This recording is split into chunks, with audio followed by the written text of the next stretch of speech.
Ramaraju rice మిల్లులో దొంగతనం జరగటంతో ఇంట్లో ఉన్న వాళ్ళందరూ రైస్ మిల్లుకి వెళ్తూ ఉంటారు. దొంగ ఎవరో తెలుసుకోవాలని చెప్పి అక్కడ ఉన్న ధీరజ్, చందు, సాగర్ వాళ్ళు అయితే మొత్తం వాళ్ళందరినీ కనుక్కుంటూ ఉంటారు. ఇంతలో ఒక 5,00,000 అయితే కనిపిస్తూ ఉంటాయి. అది చూసి అక్కడ ఉన్న ధీరజ్ అయితే ఇదిగో ఈయన బ్యాగ్లోనే ఇవి దొరికాయి అని చెప్పేసి అయితే అంటూ వాళ్ళ నాన్నకైతే ఇస్తూ ఉంటాడు. అది చూసి అక్కడ ఉన్న రామరాజు అయితే ఒక్కసారిగా షాక్ అయిపోతూ ఉంటాడు. ఇంతలో అక్కడ ఉన్న వేదావతి అయితే మీరు ఇలా చేయడానికి మీకు సిగ్గుగా లేదా?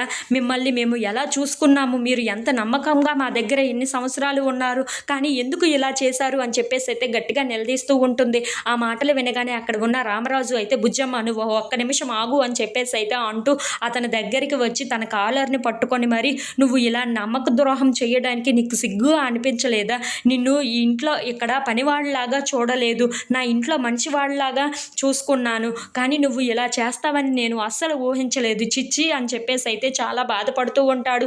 అయినా నిన్ను ఎలా చూసుకున్నానురా నేను, అలాంటిది నువ్వు ఇలా చేస్తావని నేను అస్సలు ఊహించలేదు కదరా, నువ్వు నాకు ఇంత నమ్మక ద్రోహం చేస్తావా అని చెప్పేసి అయితే చాలా బాధపడుతూ అక్కడి నుండి అయితే వెళ్ళిపోతూ అలా అక్కడ టేబుల్ దగ్గర కూర్చుని పోతూ ఉంటాడు. అది చూసి అక్కడ ఉన్న వాళ్ళందరూ అయితే ఒక్కసారిగా రామరాజు దగ్గరికి వెళ్ళి ఏమండి అని చెప్పేసి అయితే వేదావతి అంటూ ఉంటుంది. ఎందుకండి, ఏదో జరిగిపోయింది కదా అని చెప్పేసి అయితే అంటూ ఉంటుంది. ఆ మాటలు వినగానే అక్కడ ఉన్న రామరాజు మాత్రం జరిగిపోయింది ఏదో జరిగిపోయిందా, నేను ఎవరిని నమ్మినా సరే నాకు అందరూ ఇలా నమ్మక ద్రోహమే చేస్తున్నారు, నా తప్పు ఏంటి అంటే నేను అందరినీ గుడ్డిగా నమ్మడమే అని చెప్పేసి అయితే అంటూ ఉంటాడు.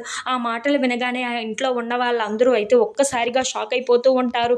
ఇంతలో అక్కడ ఉన్న రామరాజు మాత్రం చాలా బాధపడుతూ ఉంటాడు. అది చూసి ఇంట్లో ఉన్న వాళ్ళందరూ అయితే రామరాజు దగ్గరికి వచ్చి చాలా బాధపడుతూ ఉంటారు.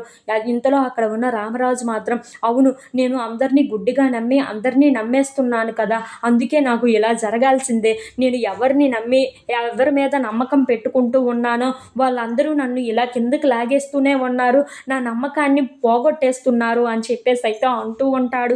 ఆ మాటలు వినగానే అక్కడ ఉన్న సాగర్, నర్మదా, ప్రేమ, ధీరస్ వాళ్ళు అయితే చాలా బాధపడుతూ ఉంటారు.